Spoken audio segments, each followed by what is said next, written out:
Oi, tudo bem? Sabe o que eu vim fazer no Mineirão? Eu vim provar que os gramados se tornaram um grande laboratório. E aqui, a ciência tem vaga garantida no time. Joga juntinho com os atletas.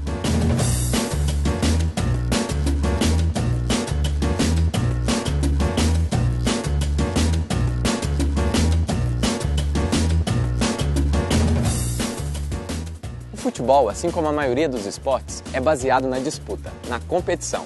E cada jogo tem seus prós e contras. O desafio é conseguir extrair o melhor desempenho dos atletas. E esse desejo de superação existe desde que o mundo é mundo. Na Grécia Antiga já, onde os jogos antigos começaram, o que a gente tinha era uma semente, uma iniciativa incipiente do que era hoje. Na época treinava-se também, mas na verdade deveria se competir com aquilo que os deuses davam em termos de talento para os competidores. Então, os métodos não eram, obviamente, métodos sistematizados. Inclusive, o próprio treinamento não era uma prática muito aceita. Às vezes, treinava-se escondido, porque você deveria competir com aquilo que você tinha de dom dos deuses, não é? Eu acho que desde a Grécia Antiga já existia essa noção de performance, essa noção de desempenho. Só que na Grécia Antiga não existia a ciência como nós conhecemos a ciência hoje. Voltando para os dias atuais, a ciência tem agora um novo desafio: recuperar o atleta que por 2 vezes foi considerado o melhor jogador do mundo. E como os torcedores sabem tudo sobre o time do coração, eu vou pedir uma ajudinha para eles. Fala aí, gente, o que afinal aconteceu com o Ronaldinho Gaúcho? Pelo que eu fiquei sabendo, o Ronaldinho ele se machucou no treinamento. Só fiquei sabendo que tem chance dele não jogar no Mundial. Eu vi na televisão que ele estava fazendo um treino de rotina e aí deu isso. Eu acho que foi na coxa. Bom, eu ouvi falar que o Ronaldinho teve uma lesão na coxa, no músculo adutor da coxa esquerda. Certíssimo! O Ronaldo sentiu uma dor na região adutora da coxa esquerda. Os exames mostraram que ele teve uma ruptura da musculatura e a recuperação pode levar 3 meses e meio. Foi uma lesão, parece que foi grave. Pra ficar esse tempo todo sem jogar. Ele fez um movimento lá e o que aconteceu que ele teve essa lesão. Estava fazendo um aquecimento e sentiu um estalo, um estalido. Veio a dor e logo ele já pediu para sair. Já foi avaliado pelo médico e feito os exames e diagnosticada a lesão. E agora a gente vai ter que acompanhar o andamento da lesão, né, para ver se vai dar para ele jogar no Mundial. Agora vamos saber como a ciência e a tecnologia têm ajudado na recuperação do craque. O PRP, né, a gente chama de plasma rico em plaqueta, né? Isso foi uma técnica que o Dr. Rodrigo Lasmar, que é o diretor médico aqui, o chefe do departamento, ele fez a opção por utilizar na lesão do Ronaldo. Você tira, vou explicar de uma forma simplificada, você tira o sangue da própria pessoa, passa num aparelho que é uma centrífuga e ali ele vai estar separando o plasma da plaqueta e vai injetar a plaqueta no local da lesão para que tente acelerar, auxiliar o processo de cicatrização dessa lesão, né? Essa foi uma das direções a ser tomada no tratamento do Ronaldo, do ponto de vista aqui dentro do Atlético Mineiro, né, que nós estamos fazendo. O Rodrigo fez essa aplicação e logo ele já iniciou o tratamento de fisioterapia que está sendo feito diariamente em 2 períodos. Está sendo um tratamento de guerra intensivo e ele tá lutando para conseguir jogar o Mundial. Eu digo não e eu penso que não deveria existir tratamento milagroso, porque isso não existe. Existe trabalho, existe ciência, existe conceito que te dê sustentação para que você faça, para que você planeje uma situação e que ela dê certo a médio e longo prazo. Eu acredito. Ele vai conseguir jogar o Mundial. Eu acredito que sim, e espero que sim, né? Acredito. Se ele fazer os negócios direitinho, acho que vai. Porque força de vontade ele tem pra caramba, né? E ele tá pensando mesmo em voltar. Então, eu volto a frisar, não existe uma técnica milagrosa, existe trabalho planejado. que é o que nós estamos fazendo aqui na Cidade do Galo com o Ronaldo. A gente vai saber agora como a ciência e a tecnologia entram em campo com os jogadores do Cruzeiro. Além de um encaixe, né, de peças nas contratações, né, uma proposta muito interessante, né, uma combinação de técnicas e táticas e estrutura física perfeita ao contratar o atleta. Isso foi um elemento fundamental para o sucesso do Cruzeiro esse ano. O trabalho que é feito pela comissão técnica, né, o ajuste, a preparação física, que foi muito bem feita no primeiro semestre, mas basicamente nesse segundo semestre essa relação de treino, quando eu falo treino, de jogos e recuperação. Hoje o clube investe muito na recuperação do atleta, porque a ideia é que ele entre para o jogo próximo do seu 100%.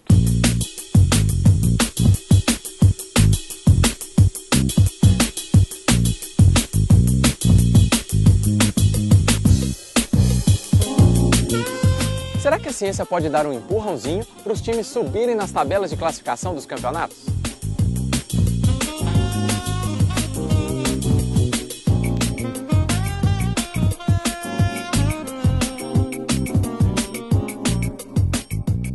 Esse ano foi um ano atípico. Nós já sabíamos que teríamos um segundo semestre muito denso e um primeiro semestre um pouco mais tranquilo. Então a carga de treino ela foi distribuída praticamente no primeiro semestre. Como no segundo semestre, né, nós já sabíamos que seria um momento só de jogar e recuperar, então criamos uma condição ideal no primeiro semestre que nos permite hoje essa caminhada, essa demanda e essa resposta física e técnica que o clube vem apresentando. E no Atlético não é diferente. A ciência também é usada a favor das vitórias. Foi assim com a Libertadores. Quando a comissão senta para fazer um planejamento, né, semanal de treino, ela leva em consideração o calendário. O que é a prioridade esse ano, dentre os campeonatos que o clube vai disputar? É o Campeonato Mineiro, é o Brasileiro, é a Libertadores, é a Copa do Brasil, é a Sul-Americana, é o Mundial. Então isso tudo faz parte do contexto preventivo. Vamos dar um exemplo aqui do Atlético num jogo pela Libertadores contra o The Strongest em La Paz, na Bolívia, né?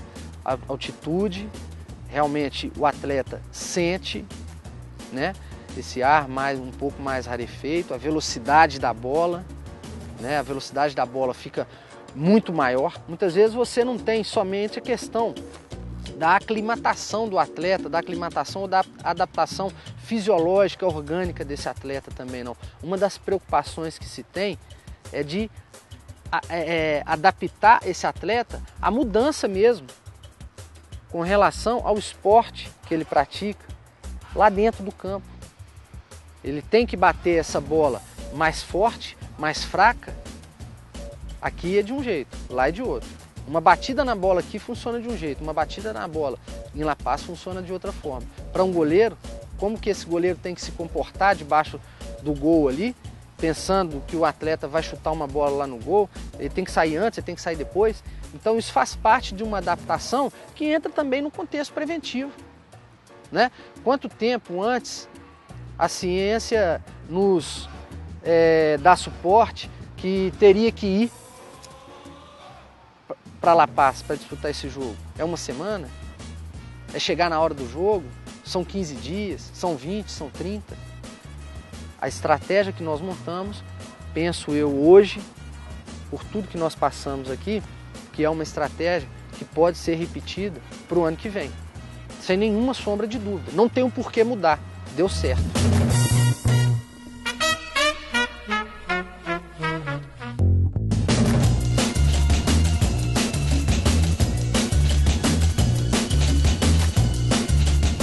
O calendário brasileiro hoje, né? Ele é muito apertado. Se a gente for pensar, já tem desde julho, se não me engano, o Atlético está jogando quarta e sábado ou quinta e domingo, direto. Nesse momento, muito mais importante do que treinar esse atleta é recuperar esse atleta. Mas quando eu digo recuperar, não é tratar não, porque ele não está lesionado. É recuperar ele do ponto de vista orgânico, fisiológico, para que você proteja ele de uma possível lesão não traumática, por exemplo.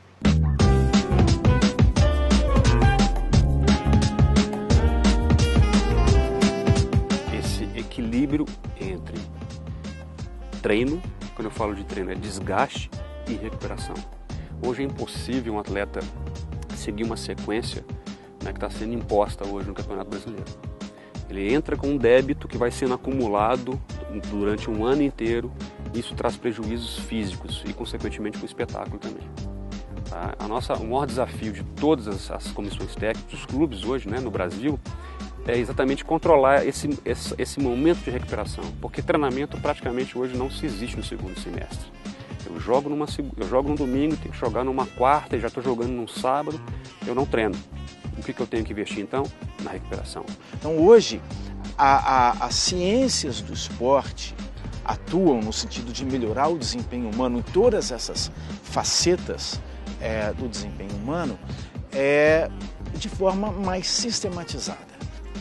Vem cá, o que diz o seu DNA? Será que ele diz que você tem habilidades para correr bem rápido? E o seu forte? Por acaso são movimentos precisos? Ou você é daquele que usa a força para ganhar do adversário? A medicina esportiva tem também esse aliado para ajudar a aumentar o rendimento dos atletas. O procedimento é muito simples. Eu preciso de material de DNA desse indivíduo. Como que é feito hoje?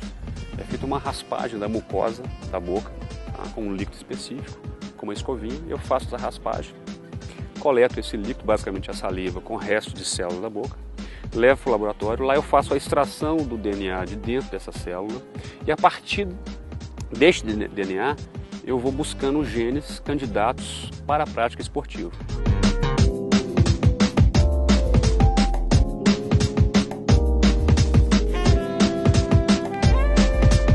Estabeleço lá um mapeamento genético e consigo traçar um perfil daquele indivíduo, um prognóstico de como ele vai responder em função das cargas de treinamento, que já estão bem estabelecidas as respostas.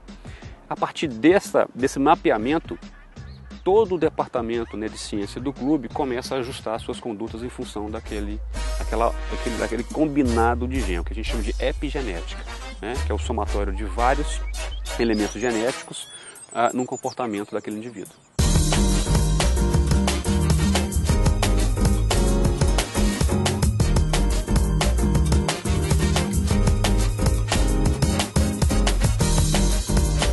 Em função da dinâmica do jogo, cada posição tem a sua demanda, em função de um sistema tático. Porém, existem algumas posições do futebol que tem um componente, a resistência um pouco mais presente na sua demanda e outras, a questão da força e a velocidade como determinantes de sucesso. A genética não veio para isso. Ela não vai determinar qual posição o garoto vai escolher na sua formação. Eu estaria tirando o livre-arbítrio daquele indivíduo. A proposta é exatamente o contrário. Uma vez escolhida a posição, eu vou ajustar as condutas, mesmo que ele não tenha um perfil ideal para aquela posição. Nós sabemos que a gente precisa de melhorar a mecânica do corpo, nós sabemos que a gente precisa melhorar a mente do ser humano, nós sabemos que a gente precisa de melhorar os atributos físicos, as qualidades físicas, velocidade, força, resistência. A proposta nossa não é selecionar indivíduos, não. É inserir o indivíduo no meio e ajustar toda a sua conduta dentro daquela realidade genética do indivíduo.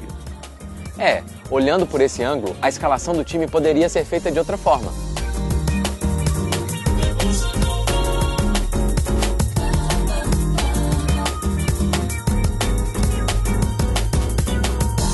Concorda?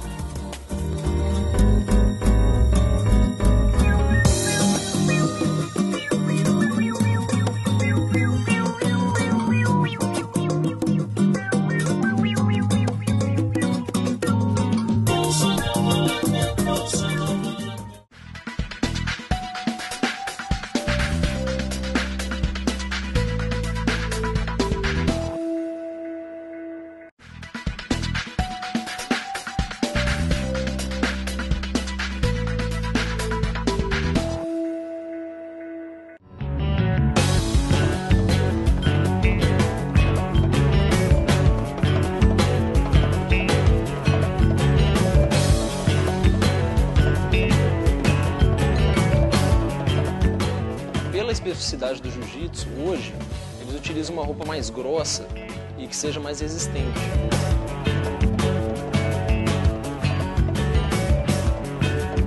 Ele é como se fosse um tecido de algodão com poliéster, só que ele é trançado. Ele é todo entrelaçado, fazendo com que ele fique muito denso e muito pesado.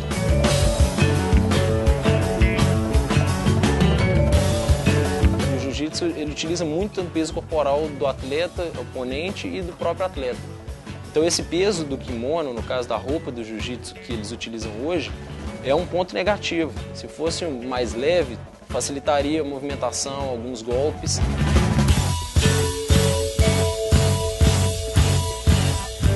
Além disso, a questão de sudorese aumenta demais a temperatura corporal, porque é uma roupa muito fechada e muito densa.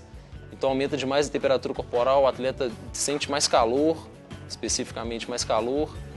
E isso pode ser um ponto negativo, que o calor corporal, aumentando a temperatura interna, pode elevar o nível de fadiga ou levar o atleta à fadiga mais rápido.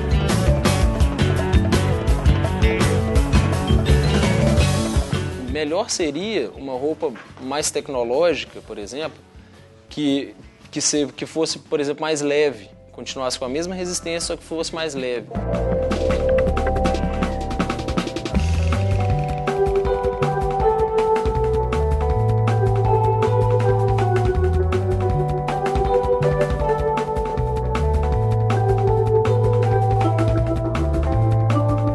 Oi, tudo bem? Olá, tudo bom? Desculpa te incomodar, prazer, Imagina. sou o João. Priscila. Então, a gente foi numa academia de ginástica e o pessoal reclama muito do calor. A gente ficou sabendo que você desenvolve uma pesquisa para o tecido proporcionar um conforto térmico para os atletas. Como é que é isso? A nossa pesquisa ela se baseia numa solução. Essa solução ela é inserida no tecido e é ela que faz com que o atleta tenha um conforto térmico maior nas suas atividades. Então, à medida que ele libera calor, o tecido ele tem a capacidade de absorver esse calor e assim ele fica mais confortável. É um tecido inteligente, você está aplicando uma solução no tecido. Mas nessa solução, o que tem? Quais são os materiais? Então, essa solução é uma solução polimérica. Ela é uma solução com dois polímeros. Um polímero de material de mudança de fase, que é o polietileno glicol. É ele que faz exatamente isso, absorve o calor gerado pelo corpo e o libera quando há necessidade. E o outro é um ácido politacônico, que a gente utiliza, que também é um polímero, e ele faz a prisão mesmo do PEG, evitando que ele escorra. Uma vantagem da nossa pesquisa é que ele utiliza esse ácido itacônico que é de fonte renovável. Então a gente está sempre trabalhando nessa questão da sustentabilidade de materiais renováveis e isso é muito importante também. Você pode explicar o processo para a gente? Sim, na verdade a gente começa com a medição dos polímeros, né? Utilizamos a solução à base de água, que é água deionizada, e um agitador. Esse agitador, a gente chama de peixinho, é exatamente o que vai fazer com que a solução fique homogênea. Né? Nós fazemos a medição e inserimos a medida que nós vamos observando a temperatura, a quantidade e o tempo. Tudo isso é importante para que seja dado o resultado necessário. A partir do momento que a gente deixa agitando, dura em média umas 24 horas, um pouco mais, um pouco menos. A partir disso, ele passa para o processo de secagem e através desse processo de secagem a gente já tem a própria solução para ser inserida no tecido. E aí, quando insere no tecido, espera essa secagem do tecido também, até ele ficar totalmente seco e a partir daí a gente já vai para a análise de testes.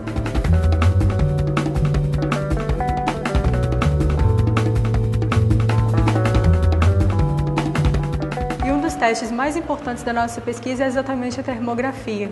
É através dela que nós conseguimos identificar onde um tecido inteligente e um tecido simples são diferentes. E aí você fez os testes no calor, numa estufa e num freezer também? Isso, na verdade a gente utiliza, quando os dois tecidos são colocados em temperatura ambiente, eles não mostram grande diferenciação.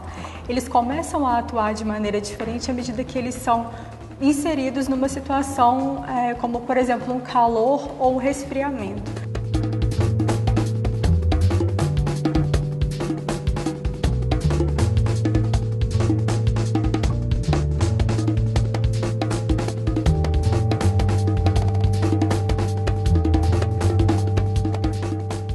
E você ganhou o prêmio Jovem Cientista. Como é que foi isso? Isso, na verdade, o Prêmio Jovem Cientista do ano passado tinha como tema esportes, inovação e tecnologia, e a gente pegou a pesquisa que já estava encaminhada e deu o direcionamento para o setor de investimentos de atleta, porque a gente viu a necessidade que os atletas têm de ter um conforto térmico maior e a partir da nossa pesquisa a gente viu que era possível desenvolver algo para esse setor. O treinador gostou bastante da novidade e ele explica que no caso do jiu-jitsu, além de melhorar o conforto térmico, o tecido precisa ser bem resistente, porque a regra, meu amigo, é clara. Se durante uma luta o kimono foi inutilizado, rasgar ou qualquer coisa do tipo, o atleta tem que trocar imediatamente, ele não pode lutar com o kimono inutilizado. Então, a gente poderia talvez colocar um outro tecido diferente, só que ele teria que ter essa resistência. Pode ser mais leve, porém tem que ter essa resistência por causa dessa força isométrica de pegada que é muito importante no jiu-jitsu e que não pode fazer com que isso fique inviabilizado para o atleta não ter que trocar. É a ciência bem pertinho do esporte. É a pesquisa que ganha cada vez mais espaço em diferentes áreas do conhecimento. Um fato importante que aconteceu foi a observação dos alunos de design de produto para a pesquisa. Nós temos um curso que não é tão vinculado à ciência, à pesquisa, assim, à tecnologia, e sim à área mais do desenho, da criação. Então, a partir desse prêmio, nós conseguimos um laboratório para a universidade e já tem novos alunos interessados à pesquisa, e isso é importante para nós.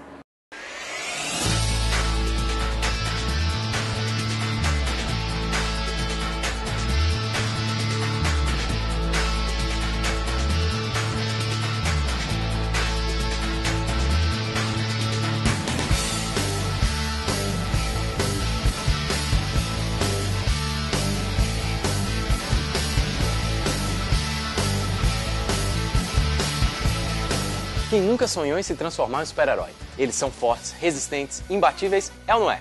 Você já reparou que quando eles se transformam, sempre usam uma vestimenta especial? Olha aqui o Homem-Aranha, o Batman, o Super-Homem, o Homem de Ferro. Será que existe algum segredinho na roupa que eles usam?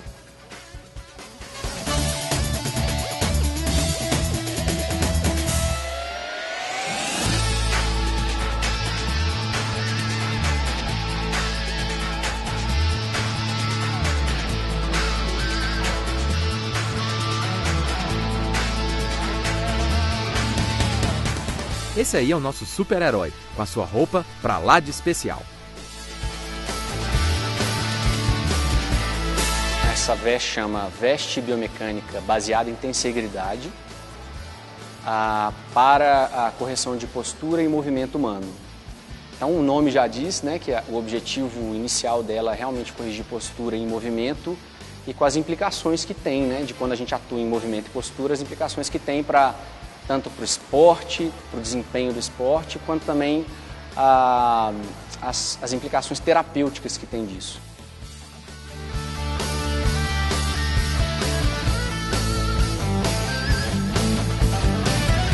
Quando a gente foi descobrindo que ele também é um sistema de tensegridade, a gente começou a imaginar, olha, a gente pode usar alguma coisa dessa característica para poder tratar pacientes que têm alguns problemas ortopédicos, dores nas articulações, nos músculos, e também melhorar o desempenho de atletas, né, que precisam de fazer movimentos e posturas específicas para o gesto esportivo que eles fazem. E aí que surgiu a ideia, então, de fazer uma veste com essas características de tensegridade. Na ciência a gente chama isso de biomimética, né, que é tentar, por uma tecnologia, tentar simular características dos sistemas biológicos, né, dos sistemas vivos. E aí a gente usou disso para poder construir essa veste.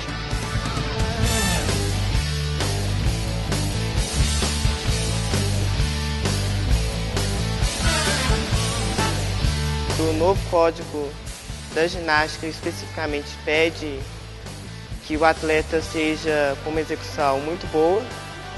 E isso ajudou com a questão da roupa, ela te lembra os pontos que você tem que usar para fazer determinado elemento.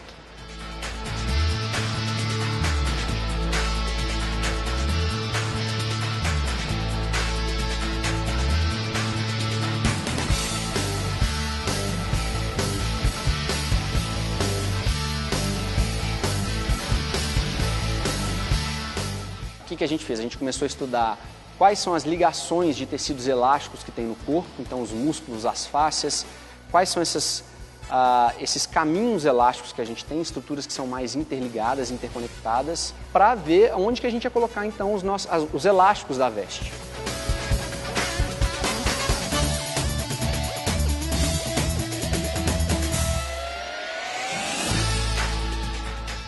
a gente então teve um desenho primeiro da veste. Quais seriam os elásticos interconectados? E que ligam desde o ombro até o pé da pessoa, porque o corpo é assim. Isso influencia como os movimentos acontecem.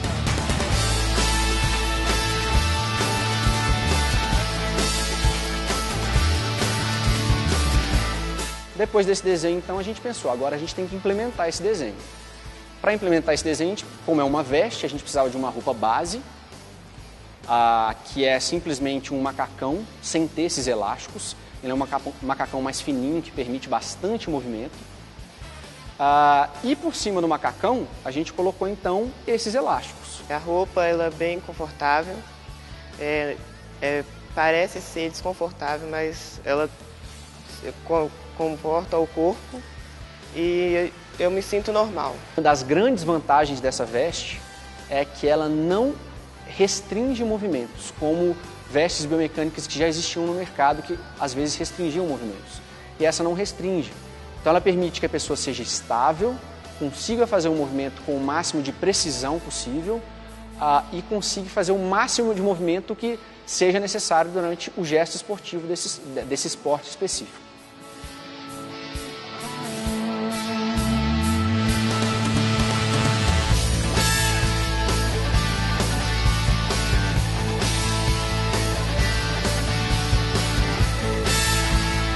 Ajudou na postura dos elementos, dificuldade, que antes a gente repetia muitas vezes os elementos, agora a gente tem o elemento específico, o que dá para sentir o que a gente está errando e tentar consertar com facilidade. Quando a gente tem um sistema cheio de elásticos e tensões, a gente acaba tendo uma posição que é de repouso, né? Está tudo tensionado. Na soma que tem dessas forças, você tem uma posição de repouso. E aí isso determina a postura do corpo. Isso ajuda a determinar a postura do corpo. Então, dessa forma, quando a gente manipula esses elásticos, então puxa um elástico de cá, diminui a tensão do elástico de lá, a gente acaba conseguindo mudar a postura dessa pessoa para uma postura que seja biomecanicamente melhor. E também movimentos, a gente também modifica os movimentos da pessoa para ela poder fazer biomecanicamente melhor. Quando a gente fala biomecanicamente melhor, tanto para evitar lesões, quanto para tratar lesões, quanto também para melhorar o desempenho no esporte que a pessoa faz. Ajudou na rotina, porque a gente repetia muitas vezes por estar com a postura errada. Agora a gente repete menos vezes, porque a gente consegue identificar os erros com mais facilidade.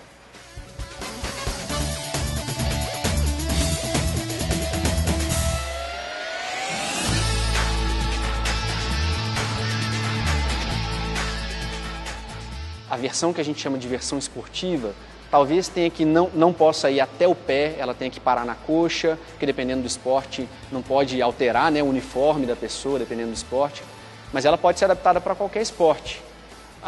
E, se necessário, mudar os elásticos, mudar alguma coisa nos elásticos para um movimento específico de cada esporte. E aí depende de cada esporte, né? Isso vai depender das demandas que esse atleta tem para fazer. No início foi usado um elástico como este. Depois os pesquisadores perceberam que era preciso pensar outra alternativa. E aí a gente entrou em contato com o departamento de engenharia química para produzir um polímero, né, um material plástico, vamos dizer assim, que tem as propriedades elásticas que imitem o máximo das propriedades do corpo. Então a gente mostrou quais são as propriedades que a gente precisa e esses elásticos, esse material está sendo desenvolvido na engenharia química, já está em processo final de desenvolvimento. Então quer dizer que daqui a pouco nossos campos, quadras e pistas vão ser invadidos por eles, os superatletas.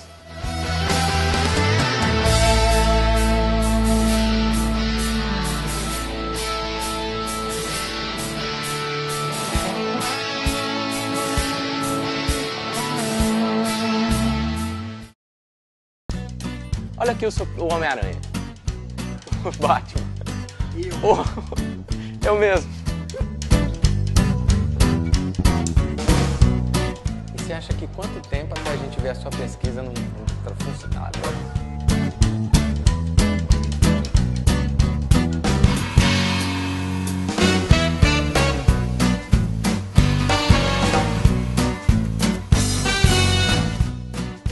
Beleza, João, valeu.